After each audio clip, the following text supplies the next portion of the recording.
दोस्तों आजकल social media पर एक फोटो क्लिक करवाने का अलग ही नशा चढ़ा हुआ है। जिसे देखो उसे केवल अपना फोटो क्लिक करवाना और पोस्ट करना पसंद होता है। इन फोटो क्लिक करवाने के लिए बहुत सारे लोग महंगे महंगे कैमरे का यूज भी करते हैं। तो चलिए दोस्तों, आज हम आपको दिखाएंगे कि फैक्ट्री में इन DSLR कैमरे को कैसे बनाया जाता है। दोस्तों आज की इस वीडियो को बहुत ही मेहनत से बनाया गया है, तो प्लीज आप सभी इस वीडियो को एंड तक जरूर देखें ताकि आपको कंप्लीट नॉलेज देने का हमारा उद्देश्य पूरा हो जाए। दोस्तों कैमरा मैन्युफैक्चरिंग की इस प्रोसेस में सबसे पहले कैमरे के लेंस को तैयार किया जाता है। जिसे तैयार करने के लिए लेंस प्रोडक्शन प्रोसेस में सबसे पहले इसके 3D शेप को बनाया जाता है, जो निर्धारित करता है कि आखिर कैमरा बाहर से कैसा दिखने वाला है।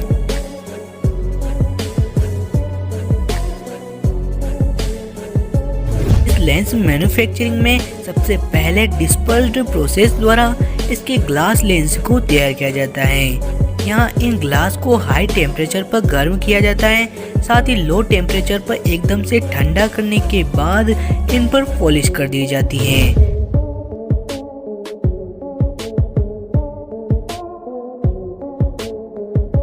अब यह लेंस प्रोडक्ट में लगने के लिए एकदम तैयार है। दोस्तों इन लेंस द्वारा बाहर से आई हुई लाइट को कलेक्ट किया जाता है और लेंस द्वारा इस लाइट को इमेज सेंसर को भेजा जाता है, जो सेंसर इन लाइट्स को रीड करके इन्हें इलेक्ट्रिक सिग्नल में परिवर्तित करता है और इलेक्ट्रिक सिग्नल में परिवर्तित करने के बाद इन्हें इमेज प्रोसेसर को भेजता है और फाइनली ये प्रोसेसर इन लाइट्स को फोटोग्राफ में कन्वर्ट कर देता है। तो दोस्तों देखा आपने एक इमेज को कैप्चर होने में कितना टाइम लगता है। तो चलिए बढ़ते हैं अगली प्रोसेसिंग की ओर। लगभग एक लेंस प्रोडक्ट को 2 या 3 लेंस की मदद से तैयार किया जाता है, जिसमें एक अल्ट्रासोनिक मोटर को भी लगाया जाता है, जो मोटर इन लेंस को zoom out and zoom in करती है, जिससे पिक्चर को किसी भी एंगल से शूट किया जा सकता है।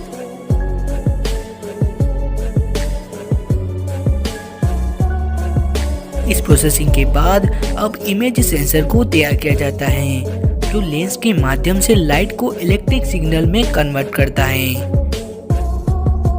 दोस्तों इस इमेज सेंसर में 1000 ऑफ इलेक्ट्रॉन होते हैं, जो लो पावर पर भी दूर की इमेज को हाई क्वालिटी एंड रियलिटी के साथ कैप्चर करते हैं। दोस्तों इन सेंसर्स को बनाने के लिए सिलिकॉन वेपर्स के साथ साथ माइक्रोमीटर वाटर सर्किट का भी यूज किया जाता है। इस प्रोसेसिंग में एक रोबोटिक मशीन इन सेंसर को चौकोर शेप में काटती है, जिसमें वायर बॉन्डिंग करने के बाद यह इमेज सेंसर एकदम तैयार है। इस प्रोसेस के बाद इमेज प्रोसेसर को तैयार किया जाता है, जो कि फोटो को कलर्ड और हाई क्वालिटी देने में बहुत ज्यादा इम्पोर्टेंस निभाता है।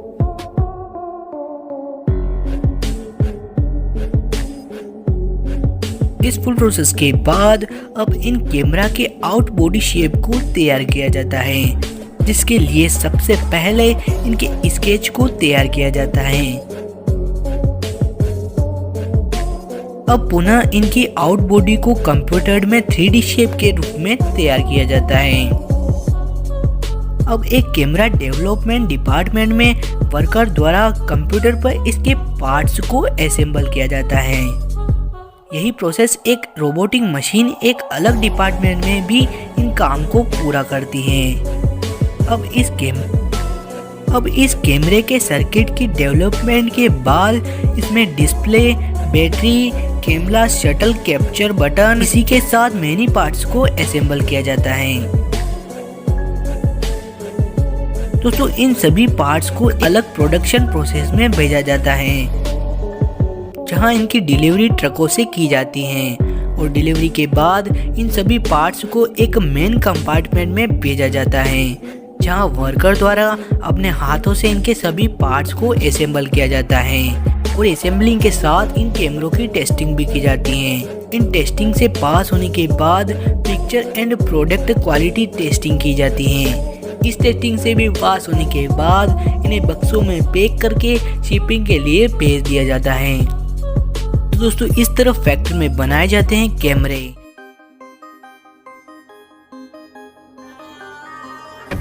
ट्रक जितना ही भारी होता है उतना ही भारी काम उसकी मैन्युफैक्चरिंग करना होता है।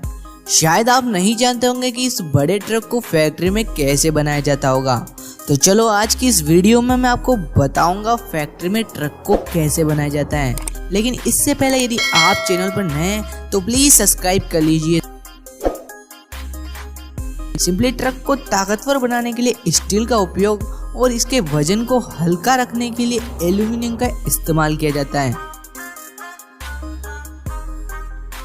फैक्ट्रियों में बाकी बचे हुए पार्ट्स को बाहर की अन्य कंपनियों द्वारा मंगाया जाता है। ट्रक को बनाने के लिए सबसे पहले इसके फ्रेम को बनाया जाता है, जिसमें ड्रिलिंग मशीन द्वारा इंजन, हेडलाइटों, गियर आदि को जोड़ने के लिए छेद किए जाते हैं। इसके बाद इसमें अन्य कंपोनेंट्स जैसे इंजन माउंट, सस्पेंशन, ब्रैकेट और एयर टैंक को मजबूती से बोल्ट किया जाता है।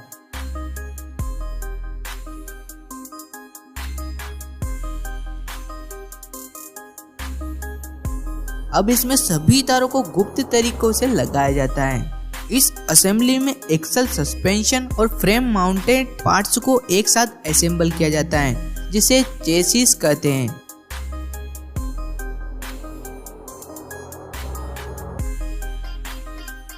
इस फुल प्रोसेस के बाद इस फ्रेम और अन्य पार्ट्स को एक एयर स्प्रे गन से पेंट किया जाता है। सभी पार्ट्स को अच्छी तरीके से पेंट करने के बाद इसे एक सूखने वाले एक ओवन में भेजा जाता है, जिसमें गर्म हवा का प्रेशर पेंट को ड्रिप कर देता है।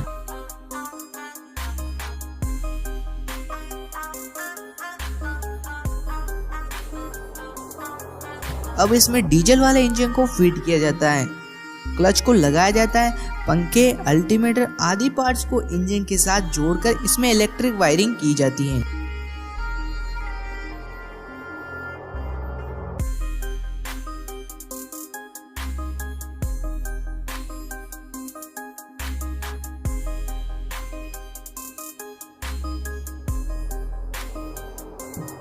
इस प्रोसेस के बाद इसमें डीजल टैंक को स्थापित किया जाता है और इसी के साथ बैटरी बॉक्स में बैटरी को असेंबल किया जाता है। असेंबली ट्रक पहले से ही जैक पर खड़ा होता है। टायरों को असेंबल किया जाता है। यह टायर पहले से ही बने होते हैं। अब वो फैक्ट्री कर्मचारियों द्वारा इसके केबिन को मैन्युफैक्चर किया जाता है, फिर सही जगह पर असेंबल किया जाता है। अब इस केबिन पर पेंट करके पॉलिशिंग की जाती है।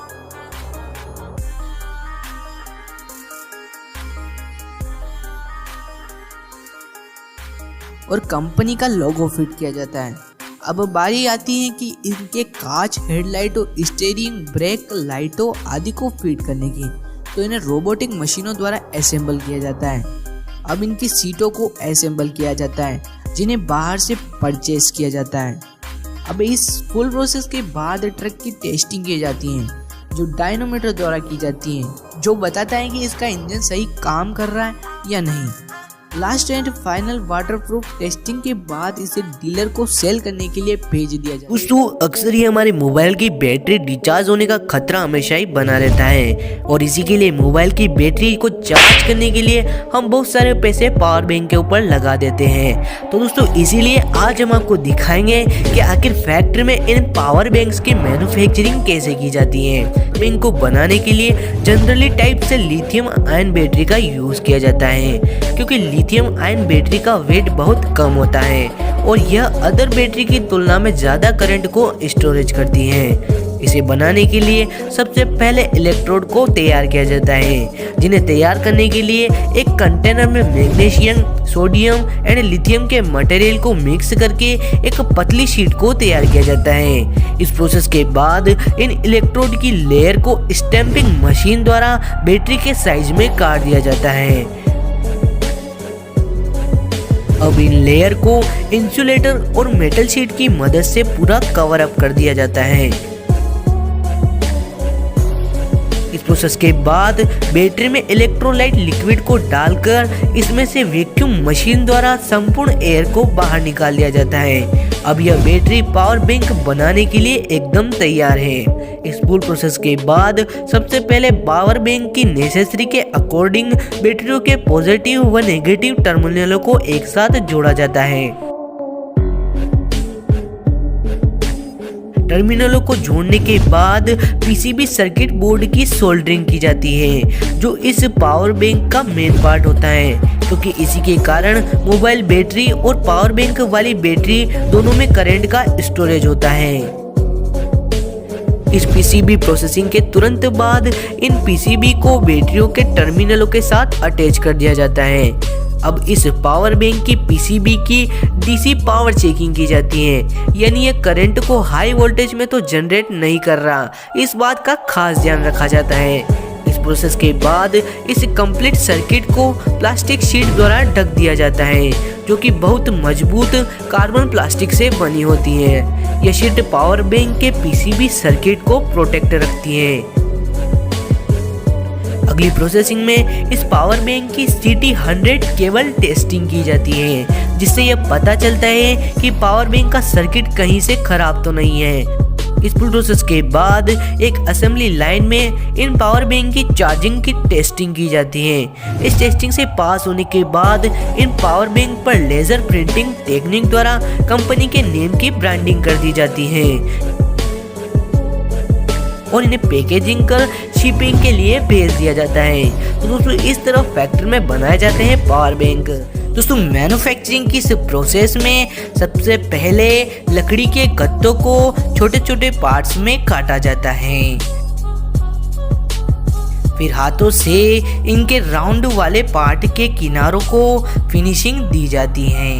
इस प्रोसेस के बाद ये पार्ट सभी तैयार हो जाते हैं और इन पार्ट्स के तैयार हो जाने के बाद इनमें होल किए जाते हैं। होल हो जाने के बाद इन पार्ट्स को ग्लू से चिपकाया जाता है। ग्लू से चिपकाने के बाद इन पर हाथों से डस्ट को हटाया जाता है और साथ ही यहाँ पर ग्राइंडर मशीन द्वारा फिनिशिंग दी जा रही है। इन पर फेविकोल को लगाकर सुखाने के लिए रख दिया जाता है ताकि यह और भी मजबूत हो जाए। इस प्रोसेस के बाद इन पर ब्लैक कलर की पेंटिंग की जाती है, जिससे वूफर और भी लुकेबल लगे। कलर पेंटिंग के बाद में वूफर बॉक्स कुछ इस प्रकार का दिखाई देता है। अब इन वूफर के बॉक्स पर वैक्यूम मशीन द्वारा डस्ट कणों को हटाया जाता है। फिर इन बॉक्स पर कपड़े को चढ़ाकर टेप से चिपका दिया जाता है और ऊपर से ग्लू को लगा दिया जाता है। अब इनके एक्स्ट्रा पार्ट्स को जोड़ा जाता है। इन पार्ट्स के जुड़ जाने के बाद इन पर स्क्रूइंग की जाती है।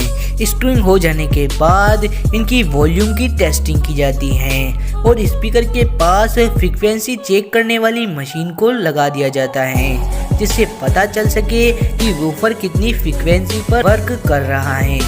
अब स्पीकर सही पाए जाने पर इसे वूफर बैग्स में फिट किया जाता है और साथ ही स्क्रूइंग कर दी जाती है, जिससे स्पीकर हिल ना पाए। अब इस प्रोजेक्ट को पूरी तरह से चेकिंग करके वूफर को कपड़े से साफ कर मार्केट में सेल्स के लिए भेज दिया जाता है। तो दोस्तों फाइनली इस तरह फैक्ट्री में बनाए जाते हैं वूफर। तो चलिए अब देखते हैं होम थिएटर मैन्युफैक्चरिंग प्रोसेस।